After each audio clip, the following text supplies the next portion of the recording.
কেমন লাগছে আমি দুনিয়া থেকে থাকাচ্ছে তোমার মা।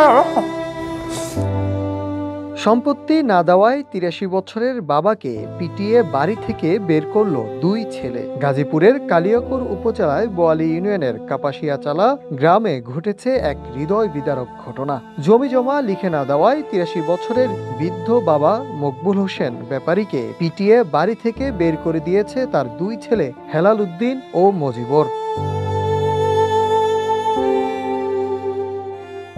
ঘটনাটি ঘটে গত ২৫ জুন দুপুরে। ভুক্তভোগী মকবুল হোসেন ব্যাপারী জানান, দীর্ঘদিন ধরে সম্পত্তি লিখে নিতে চাপ দিয়ে আসছিল দুই ছেলে। রাজি না হওয়ায় দেশীয় অস্ত্র নিয়ে ঝাঁপিয়ে পড়ে তারা। যা চাইছে তা করে দিছি, এনে নেবে খেয়েছি। আবার ওইখানে এনে যাও, ওইটা যাও, আমি কন্টিনিউ। ওয়ালটন এখন দেশের সীমানা পেরিয়ে পৌঁছে গিয়েছে ৫০টিরও বেশি দেশে। ওয়ালটন, ঘরে ঘরে বিশ্বজুড়ে। কি কি দিয়ে আপনার কাকাতগুলো করছে? দাও, এই কাতরা, শাবল। প্রচন্ড মার ধরে গুরুতর আহত অবস্থায় স্থানীয়রা তাকে উদ্ধার করে গাজীপুর শহীদ তাজউদ্দিন আহমেদ মেডিকেল কলেজ হাসপাতালে ভর্তি করেন। কয়েকদিন চিকিৎসা শেষে বর্তমানে তিনি আশ্রয় নিয়েছেন মেয়ের বাড়িতে। আমি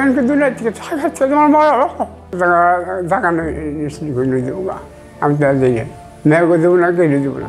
আসলাম বুট বাজার, ঈশ্বর হ্যাঁ, ছোটো মেয়ে গিয়ে দেখে ছোটো মেয়ে আর মনোযোগ চেক করে মার আমার বাবা মেয়ে সেই বড় মেয়ে নজর মেয়ে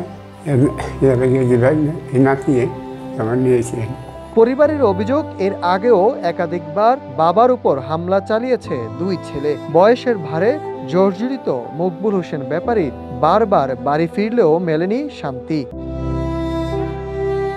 বাবার উপর এমন অমানবিক নির্যাতন মেনে নিতে পারছে না মেয়েরা। কান্না জড়িত কণ্ঠে জানায়, প্রতিবার থানায় গেলেও মেলেনি কোনো সাড়া।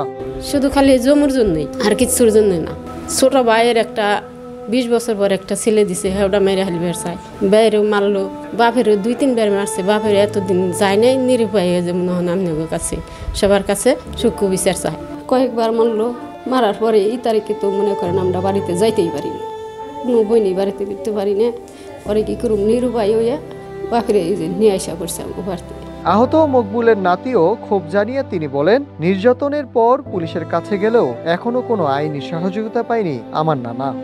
টর্চার করছে, পা ভেঙে ফেলাইছে, বাসা থেকে বের করে দিচ্ছে, গলায় চেপে ধরছিল। তো আমরা থানায় গেছি, নানার নিয়ে দিয়ে করা হয়েছে, বা এর আগেও কয়েকবার গেছি, আইনিভাবে কোনো সহযোগিতা পাই নাই।